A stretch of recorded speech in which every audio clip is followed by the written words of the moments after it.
Hello বন্ধুরা, নমস্কার। তোমাদের বাঙালির রান্নাঘরে স্বাগত। আজকে আবার একটা দারুণ স্বাদের রেসিপি নিয়ে চলে এসেছি। আজকে করব আলুর পরোটা, একদম অন্যভাবে, অন্য স্বাদে। প্রথম থেকে শেষ অবধি দেখার জন্য আমি অনুরোধ করছি। আশা করছি তোমাদেরও ভালো লাগবে। তাহলে দেরি না করে আমি রেসিপিটা শুরু করে ফেলি। এখানে আমি ময়দা নিয়ে নিয়েছি। এবারে স্বাদ মতো লবণ দিয়ে নেব।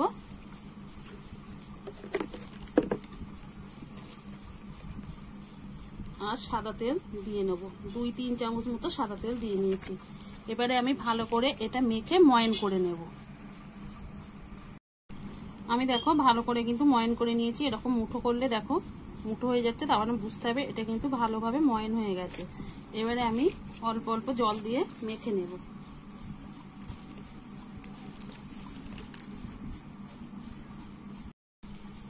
ময়দাটা কিন্তু আমি ভালোভাবে মেখে নিয়েছি, তোমরা দেখতেই পাচ্ছ। দেখো এইভাবে মেখে নিয়েছি। এবারে আমি একটা প্লাস্টিকের মধ্যে রেখে দেব। তোমরা চাইলে প্লাস্টিকের মধ্যে এইভাবে রেখে দিতে পারো, আর না হলে একটা পাত্র দিয়েও ঢেকে রেখে দিতে পারো। আমি এইভাবে রেখে দিলাম। এটা এবার সাইডে সরিয়ে নেব। আর আলুর পুরটা এবার তৈরি করে নেব। এবারে আমি আলুর পুরটা রেডি করে নেব। তার জন্য প্রথমে আমি স্বাদ মতো লবণ দিয়ে দিলাম,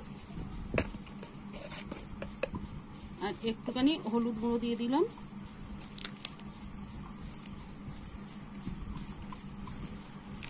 আর দেখো একটু ম্যাগি মশলা,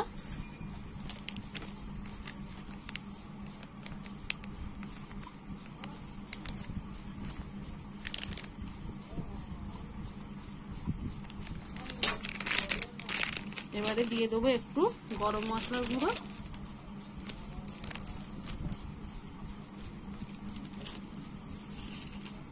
আর এখানে আমি কারি পাতা একটু হালকা করে ভেজে রেখেছিলাম, সেটা আমি হাত দিয়ে একটু ম্যাশ করে দিয়ে দেব। তোমরা এখানে চাইলে ধনে পাতা বা কাসুরি মেথিও দিতে পারো। আর আগে থেকে ভেজে রাখা শুকনো লঙ্কা সেটাও দিয়ে দেব। তোমরা চাইলে কিন্তু এখানে কাঁচা লঙ্কাও দিতে পারো বা লঙ্কার গুঁড়োটাও দিতে পারো, কিন্তু ভাজা লঙ্কাটা দিলে খেতে বেশি ভালো লাগবে। আমি এবারে মেখে নেব।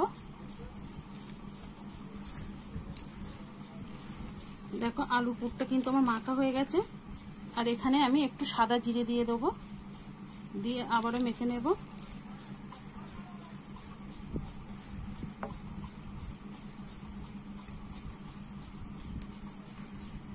পুরটা কিন্তু আমার মাখা হয়ে গেছে। এটা সাইডে রেখে দেব। দিয়ে দেখো আমি এবারে ময়দাটা বের করে নেব প্লাস্টিক থেকে। দেখো বন্ধুরা কত সুন্দর নরম হয়ে গেছে, প্লাস্টিকে রেখেছিলাম বলে দেখো কত সুন্দর নরম হয়ে গেছে। আমি একটু আবারও মেখে নেব।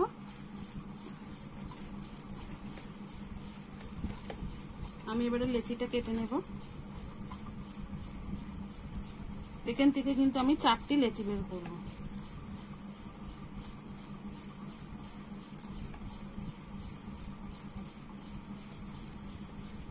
এবারে আমি লেচি 4টে কিন্তু পাকিয়ে নেব হাতে করে।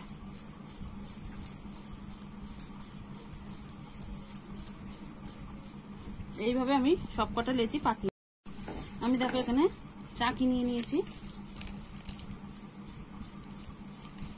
এইভাবে আমি বেলে নেব।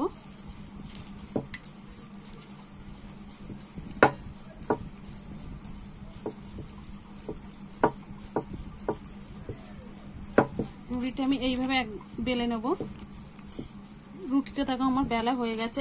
কেমন মোটা বেলেছে সেটাও তোমাদের দেখিয়ে দিচ্ছি। খুব মোটাও না, আবার কিন্তু খুব পাতলাও না। এইভাবে আমি আর একটা রুটি বেলে নেব। আমি আবারও একটা রুটি বেলে নিয়েছি একইভাবে। এবারে আলুর পুরটা এবারে আমি দিয়ে দেব। এখান থেকে হাফ আলুর পুর কিন্তু আমি নিয়ে নিয়েছি। এবারে এইভাবে ভাবে পাকিয়ে নেব। দেখো আমি একদম আলুর পুরটা কিন্তু ভালোভাবে পাতিয়ে নিয়েছি। এবারে যে রুটিটা বেলে রেখেছিলাম সেটা এবারে দিয়ে দেবো উপর দিয়ে।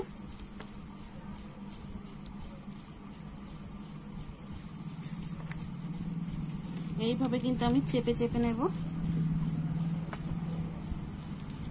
এইভাবে কিন্তু তোমরাও চেপে চেপে দেবেন, নাইলে কিন্তু খুলে যাবার ভয় থাকবে। এই যে এই আঙুল দিয়ে এইভাবে চেপে নিলেই হয়ে যাবে।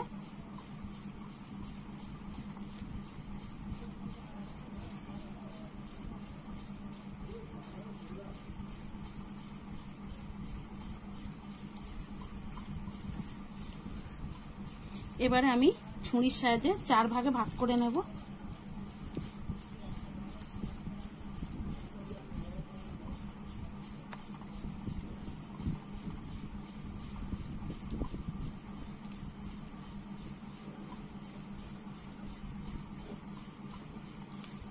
এবারে কিন্তু আমি একটা একটা করে রোল করে নেব।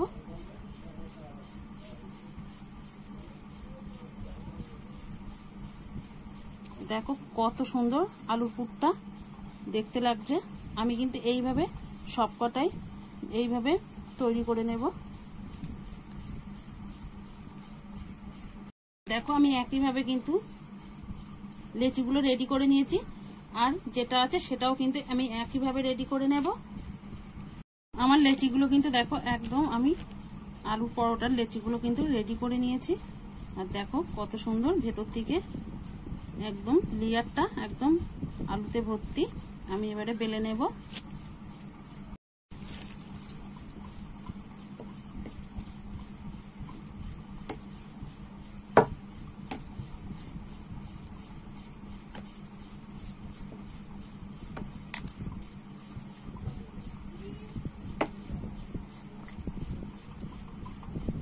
একটুখানি উপর দিয়ে আমি ময়দাটা ছড়িয়ে দিলাম।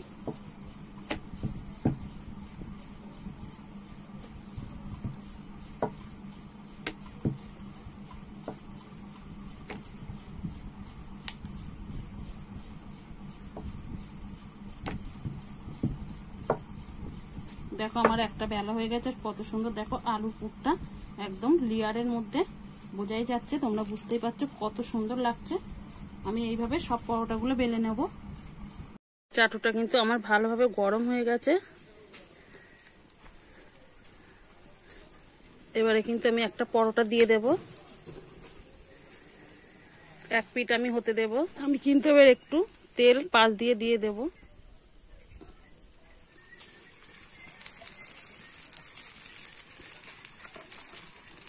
এবারে খুন্তি দিয়ে আমি একটু নেড়ে নেব। এবার উল্টে দেব।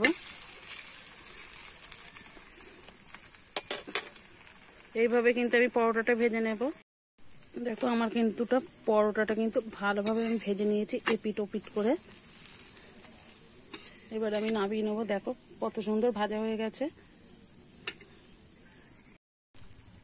আমি কিন্তু আবারও একটা পরোটা দিয়ে দিয়েছি। এইভাবে কিন্তু আমি একইভাবে কিন্তু সব পরোটাগুলো আমি ভেজে নেব। আমার কিন্তু পরোটাগুলো একেবারে রেডি হয়ে গেছে। এবার আমি নামিয়ে নেব। দেখতেই পাচ্ছ কত সুন্দর কালার এসেছে আর কত সুন্দরভাবে ভেজে নিয়েছি। আমি তাহলে নামিয়ে নেব।